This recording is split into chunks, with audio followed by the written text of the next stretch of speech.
Price ಅಲಾರ್ಡ್. ಕರ್ತನಾಮಕ್ಕೆ ಸ್ತೋತ್ರವಾಗಲಿ. ಯೇಸು ಕ್ರಿಸ್ತನ ಮುದಾದ ನಾಮದಲ್ಲಿ ನಿಮ್ಮನ್ನು ವಂದಿಸುತ್ತೇನೆ. ಈ ದಿನದ ದೇವರ ವಾಕ್ಯ ಸಂದೇಶವನ್ನ ಕೇಳುವಂತವರಾಗಿರೋಣ. ಈ ದಿನದ ಸಂದೇಶ ತಿಮೋಥಿಯ 4ನೇ ಅಧ್ಯಾಯದ 17ನೇ ವಚನ ನಾವು ನೋಡುವಾಗ ಅಲ್ಲಿ ಒಂದು ವಿಷಯ ಏನಂದ್ರೆ, ಕರ್ತನು ಆತನ ಬಳಿಯಲ್ಲಿ ನಿಂತಿದ್ದಾನೆ, ನನಗೆ ಬಲಪಡಿಸಿದ್ದಾನೆ ಎಂಬುದಾಗಿ ಸಂಪೂರ್ಣವಾಗಿ ಸುವಾರ್ತೆ ಸಾರೋದಕ್ಕೆ ಅನ್ಯ ಜನರ ಮಧ್ಯದಲ್ಲಿ ಅವರು ಸಾರುವಂತೆ ಆತನಿಗೆ ಬಲಪಡಿಸಿದ ಎಂಬುದಾಗಿ ತಿಳಿಯಪಡಿಸ್ತಾ ಇದ್ದಾನೆ. ಇದರ ವಿಷಯವಾಗಿ ನಾವು ಮಾತಾಡುವುದು ಏನಂದ್ರೆ, ಕರ್ತನು ಆತನ ಬಳಿಯಲ್ಲಿ ನಿಂತಿದ್ದನು. ಹೌದು ಪ್ರಿಯರೇ, ಮನುಷ್ಯರು ಬಿಟ್ಟು ಹೋದರೂ ದೇವರು ಬಿಟ್ಟು ಹೋಗೋದಿಲ್ಲ ಎಂಬುದಾಗಿ ನಿಮಗೆ ತಿಳಿಯಪಡಿಸುತ್ತೇನೆ. ಮೊದಲನೇದಾಗಿ, ಮನುಷ್ಯರು ಬಿಟ್ಟು ಹೋದರೂ ದೇವರು ನಿಮ್ಮನ್ನು ಬಿಟ್ಟು ಹೋಗೋದಿಲ್ಲ. ಹೇಗೆಂದ್ರೆ, ಪೌಲನ ಜೀವನದಲ್ಲಿ ಒಂದು ಸಮಯ ಎಲ್ಲರೂ ಬಿಟ್ಟು ಹೋದರು, ಎಲ್ಲರೂ ದೂರವಾದರು.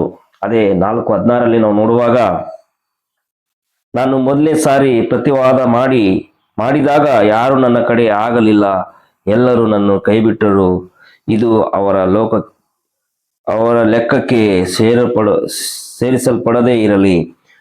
ಹೌದು ಪ್ರಿಯರೇ, ಯಾರು ಆತನ ಕಡೆ ಆಗಲಿಲ್ಲ, ಎಲ್ಲರೂ ಆತನ ಕೈ ಬಿಟ್ಟರು ಎಂಬುದಾಗಿ ಆತನು ಹೇಳ್ತಾ ಇದ್ದಾನೆ. ಹೌದು ಪ್ರಿಯರೇ, ಅಂದ್ರೆ ಸ್ನೇಹಿತರು, ಸಹಾಯಕರು ದೂರವಾದರು. ಆದರೆ ಒಂದು ಮಹಾ ಸತ್ಯ, ಅದು ಕರ್ತನು ಪೌಲನ ಜೊತೆ ನಿಂತಿದ್ದನು, ಜೊತೆಯಲ್ಲಿದ್ದನು ಎಂಬುದಾಗಿ ನಾವು ನೋಡುವಂತರಾಗಿರ್ತೇವೆ. ಪ್ರಿಯ ಸಹೋದರ ಸಹೋದರಿಯರೇ, ಅದು ಹೇಗೆ? ದೇವರ ವಾಕ್ಯ ಹೇಳುತ್ತದೆ, ಇಬ್ರಿಯದಲ್ಲಿ 13:5 ಹೇಳ್ತಾ ಇದ್ದಾರೆ, ನಾನು ನಿನ್ನನ್ನು ಎಂದಿಗೂ ಕೈ ಬಿಡೋದಿಲ್ಲ ಎಂಬುದಾಗಿ. ಹೌದು ಪ್ರಿಯರೇ, ಎಲ್ಲರೂ ಕೈ ಬಿಟ್ಟಿರ್ಬೋದು, ಈ ಲೋಕದಲ್ಲಿ ಅಸಹಾಯಕವಾಗಿರ್ಬೋದು, ಯಾರ ಸಹಾಯ ಇಲ್ಲದೆ ಇರಬಹುದು, ನಿಮ್ಮ ಜೀವನದಲ್ಲಿ ಸ್ನೇಹಿತರು ದೂರ ಆಗಿರ್ಬೋದು, ನಿಮ್ಮ ಕುಟುಂಬದಲ್ಲಿ ಯಾವ ಸಹಾಯವೇ ಇಲ್ಲದಿರಬಹುದು. ಆದರೆ ದೇವರು ನಿಮ್ಮನ್ನು ಎಂದಿಗೂ ಬಿಡೋದಿಲ್ಲ ಎಂಬುದಾಗಿ ದೇವರ ವಾಕ್ಯದಲ್ಲಿ ನಮಗೆ ತಿಳಿಸುತ್ತದೆ, ಬಲಪಡಿಸುತ್ತದೆ. ಹೌದು ಪ್ರಿಯರೇ, ದೇವರು ನಮ್ಮನ್ನು ಬಿಟ್ಟು ಹೋಗೋದಿಲ್ಲ. ನೀವು ಒಬ್ಬರೇ ಇರುವುದಾದ್ರೆ ನೀವು ದೇವರನ್ನು ಆಶ್ರಯವನ್ನು ಕೇಳುವಂತವರಾಗಿರ್ರಿ. ಎರಡನೇದಾಗಿ, ದೇವರು ನಮಗೆ ಬಲ ಕೊಡುತ್ತಾನೆ ಎಂಬುದಾಗಿ. ಹೌದು ಪ್ರಿಯರೇ, ವಾಕ್ಯದಲ್ಲಿ ಹೀಗೆ ಹೇಳುತ್ತದೆ, ಪೌಲನು ಹೀಗೆ ಹೇಳ್ತಾನೆ, ಕರ್ತನು ನನ್ನನ್ನು ಬಲಪಡಿಸಿದನು ಎಂಬುದಾಗಿ. ಹೌದು ಪ್ರಿಯರೇ, ಆತನು ಜೈಲಿನಲ್ಲಿ ಇದ್ದುಕೊಂಡಿದ್ರು ಆತನನ್ನು ದೇವರನ ಆಶ್ರಯವನ್ನು ಕೇಳಿದಾಗ ದೇವರು ಆತನನ್ನು ಬಲಪಡಿಸಿದನು.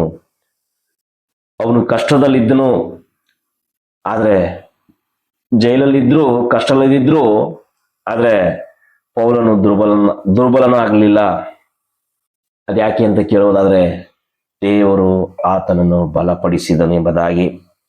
ಪೌಲನು ಹೇಳ್ತಾನೆ, ನನ್ನನ್ನು ಬಲಪಡಿಸುವಾತನಲ್ಲಿದ್ದುಕೊಂಡು ಎಲ್ಲಕ್ಕೂ ಶಕ್ತನಾಗಿದ್ದಾನೆ ಎಂಬುದಾಗಿ ಫಿಲಿಪ್ಪಿಯ 4:13 ಹೇಳುತ್ತಾನೆ. ಹೌದು ಪ್ರಿಯರೇ, ನಮ್ಮ ಜೀವನದಲ್ಲಿ ಸಮಸ್ಯೆಗಳು, ರೋಗಗಳು, ಆರ್ಥಿಕ ಕಷ್ಟಗಳು, ಕುಟುಂಬದ ತೊಂದರೆಗಳು ಇವೆಲ್ಲ ಬಂದಾಗ ನಮ್ಮ ಬಲ ದೇವರು. ಹೌದು ಅಲ್ವಾ? ಏನೇ ಬಂದ್ರು ನಮ್ಮ ಜೀವನದಲ್ಲಿ ಸಮಸ್ಯೆ, ಕಷ್ಟ, ರೋಗಗಳು ಏನೇ ಬಂದ್ರು ನಮ್ಮ ದೇವರು ಬಲವಾಗಿದ್ದಾನೆ. ಪ್ರಿಯ ಸಹೋದರ ಸಹೋದರಿಯರೇ, ನೀವು ಹೇಳುವಂತವರಾಗಿರಬೇಕು. ಮೂರನೇದಾಗಿ, ದೇವರು ನಮ್ಮ ಮೂಲಕ ತನ್ನ ಕಾರ್ಯವನ್ನು ಮಾಡುತ್ತಾನೆ. ಹೌದು ಪ್ರಿಯರೇ, ದೇವರು ನಮ್ಮ ಮೂಲಕ ತನ್ನ ಕಾರ್ಯವನ್ನು ಮಾಡುವ ದೇವರಾಗಿದ್ದಾನೆ. ಹೇಗೆ? ಆತನು ನಮ್ಮ ಜೊತೆ ನಿಲ್ಲುತ್ತಾನೆ, ನಮ್ಮನ್ನು ಬಲಪಡಿಸುತ್ತಾನೆ, ಆತನಿಗೆ ಬೇಕಾದ ಕಾರ್ಯಗಳನ್ನು ನಮ್ಮ ಮೂಲಕ ಮಾಡಿಸುವಂತನಾಗಿದ್ದಾನೆ. ಅದೇ ಹೇಗಾದರೆ, ಪೌಲನು ಹೇಳ್ತಾನೆ, ನನ್ನ ಮೂಲಕ ಸುವಾರ್ತೆಯು ಸಂಪೂರ್ಣವಾಗಿ ಸಾರಲ್ಪಟ್ಟಿತು ಎಂಬುದಾಗಿ. ಆತನ ಜೊತೆ ಇದ್ದು ಬಲಪಡಿಸಿ ಸುವಾರ್ತೆಯನ್ನ ಸಾರುವುದಕ್ಕೆ ಆತನು ಜೊತೆಯಲ್ಲಿ ಕಾರ್ಯವನ್ನು ಮಾಡ್ತಾ ಇದ್ದನು ಎಂಬುದಾಗಿ ಇಲ್ಲಿ ವಾಕ್ಯದಲ್ಲಿ ನಾವು ನೋಡುವಂತವರಾಗಿ ಇರುತ್ತೇವೆ. ದೇವರು ಅಪೊಸ್ತಲನಾದ ಪೌಲನನ್ನು ಉಪಯೋಗಿಸಿದನು ಎಂಬುದಾಗಿ. ಹೌದು ಪ್ರಿಯರೇ, ನಮ್ಮ ಜೊತೆ ಆತನು ಇದ್ದಾಗ ಕಾರ್ಯ ಕೂಡ ಆತನು ಮಾಡುವಂತವನಾಗಿದ್ದಾನೆ. ಪೌಲನು ಜೈಲಿನಲ್ಲಿ ಇದ್ರೂ ದೇವರ ವಾಕ್ಯವನ್ನು ಸಾರಿದನು. ಹೌದು ಪ್ರಿಯರೇ, ಅವನು ಜೈಲಲ್ಲಿದ್ದು, ಕಷ್ಟದಲ್ಲಿದ್ದು ಆ ಆ ಸಮಯದಲ್ಲಿ ಅನ್ಯಜರಿಗೆ ಸುವಾರ್ತೆ ತಲುಪಿಸೋಕೆ ಅವನು ಸಾಮರ್ಥ್ಯ ಉಳ್ಳವನಾಗಿದ್ದನು. ಇದರಿಂದ ನಾವು ತಿಳಿಯುವುದೇನೆಂದ್ರೆ, ದೇವರು ಪರಿಸ್ಥಿತಿಯನ್ನು ನೋಡಲ್ಲ, ನಮ್ಮ ಹೃದಯವನ್ನು ನೋಡುವಂತ ದೇವರಾಗಿದ್ದಾನೆ. ಹಾಲೆಲೂಯ. ಹಾಗಾಗಿ ನಾವು ನಮ್ಮ ಪರಿಸ್ಥಿತಿಯನ್ನು ನೋಡುವಂತವರಾಗಿರಬಾರದು, ದೇವರನ್ನು ಮೊರೆ ಹೊಕ್ಕುವಂತವರಾಗಿರಬೇಕು. ಆತನ ಬಲ, ಆತನ ಒಂದು ನಮ್ಮ ಜೊತೆಯಲ್ಲಿ ನಿಲ್ಲುವಿಕೆ, ಆತನ ಕಾರ್ಯವನ್ನು ನಾವು ಆಶ್ರಯಿಸುವಂತವರಾಗಿರಬೇಕು. ಹಾಲೆಲೂಯ. ಬೈಬಲ್ ಏನ್ ಹೇಳ್ತದೆ?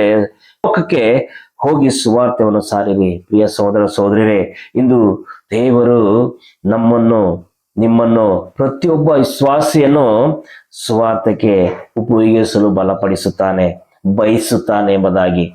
ಹೌದು ಪ್ರಿಯರೇ, ನಾವು ನಾವು ಈ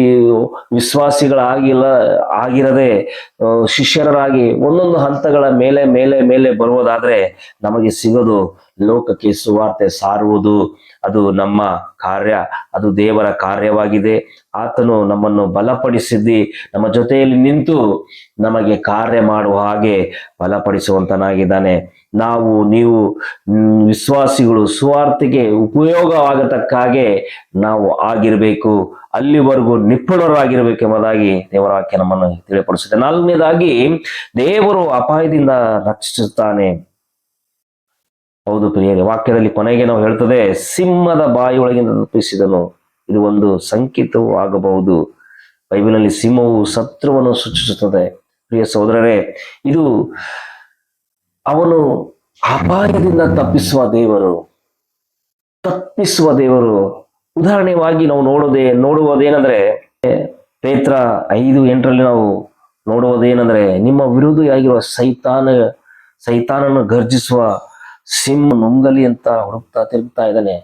ಈ ಸೈತಾನಿಂದ ರಕ್ಷಿಸುವ ಯೇಸು ಕ್ರಿಸ್ತನಾಗಿದ್ದಾನೆ. ಪ್ರಿಯ ಸಹೋದರರೇ, ದೇವರು ಶತ್ರುವಿನಿಂದ, ಅಪಾಯದಿಂದ, ಸೈತಾನ ಯೋಜನೆಗಳಿಂದ ನಮ್ಮನ್ನು ರಕ್ಷಿಸುತ್ತಾನೆ. ಹಾಗೆ ದೇವರು ರಕ್ಷಿಸಿದ ಉದಾಹರಣೆ ಏನಂತ ಗೊತ್ತಾ?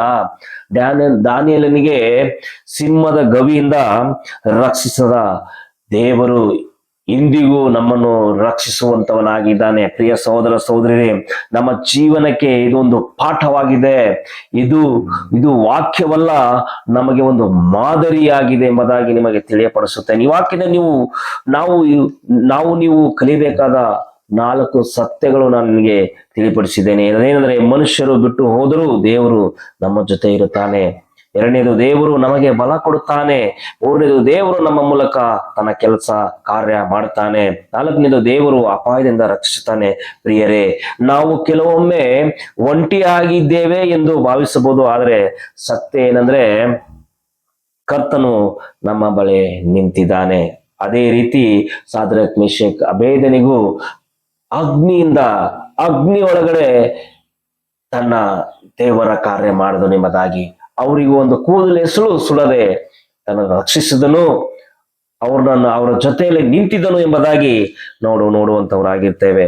ಹೌದು ಪ್ರಿಯರೇ, ಅದು ದಾನಿಯೇಲ ಬರೆದ ಪ್ರವಾದನೆ ಗ್ರಂಥದಲ್ಲಿ 3ನೇ ಅಧ್ಯಾಯದಲ್ಲಿ ನಾವು ನೋಡುವಂತವರಾಗಿರ್ತೇವೆ. ಅದರಿಂದ ಭಯ ಪಡೋದು ಅಗತ್ಯವಿಲ್ಲ, ಕರ್ತನು ನಮ್ಮ ಜೊತೆಯಲ್ಲಿದ್ದಾನೆ. ಪ್ರಿಯ ಸಹೋದರ ಸಹೋದರಿಯರೇ, ಯಾರಾದ್ರೂ ನೀವು ಭಯ ಪಡುವವರಾಗಿದ್ರೆ, ನೀವು ದಾನಿಯೇಲನ ಪುಸ್ತಕ ಓದಿ.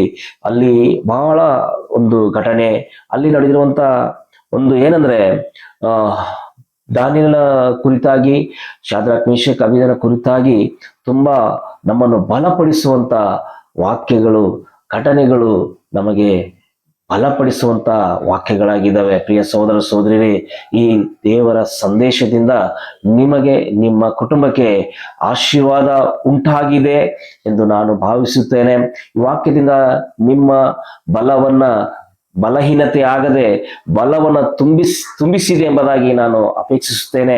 ಹೀಗಿರುವುದರಿಂದ ನೀವು ಈ ಸಂದೇಶವನ್ನು ಇಷ್ಟಪಟ್ಟಿರುವುದಾದ್ರೆ ಲೈಕ್ ಮಾಡಿ, ಶೇರ್ ಮಾಡಿ, ಕಮೆಂಟ್ ಮಾಡಿ. ನೀವಿಂದು ಮುಂದಿನ ದಿನದ ವಿಡಿಯೋಗಳನ್ನ ನಾನು ಕೊಡ್ತಾ ಇರ್ತೀನಿ. ಆ ವಿಡಿಯೋಗಳಿಂದ ನಿಮ್ಮ ಜೀವನ ಹೇಗೆ ಬದಲಾವಣೆ ಆಯಿತು, ಯಾವ ರೀತಿ ನೀವು ಬದಲಾವಣೆ ಆಗಿರಿ ಎಂಬುದಾಗಿ ಒಂದು ಮೆಸೇಜ್ ಮೂಲಕವಾಗಿ ನೀವು ತಿಳಿಯಪಡಿಸುವುದಾದ್ರೆ, ಮತ್ತೆ ನಿಮಗೇನಾದ್ರೂ ಪ್ರಾರ್ಥನೆ ರಿಕ್ವೆಸ್ಟ್ ಆಗಿರುವುದಾದ್ರೆ ನೀವು ನಮ್ಮ ಜೊತೆ ಹಂಚಿಕೊಳ್ಳಿ. ನಾವು ನಿಮಗಾಗಿ ಪ್ರಾರ್ಥಿಸುತ್ತೇವೆ. ದೇವರು ನಿಮ್ಮನ್ನು ಆಶೀರ್ವಾದ ಮಾಡಲಿ. God bless you all.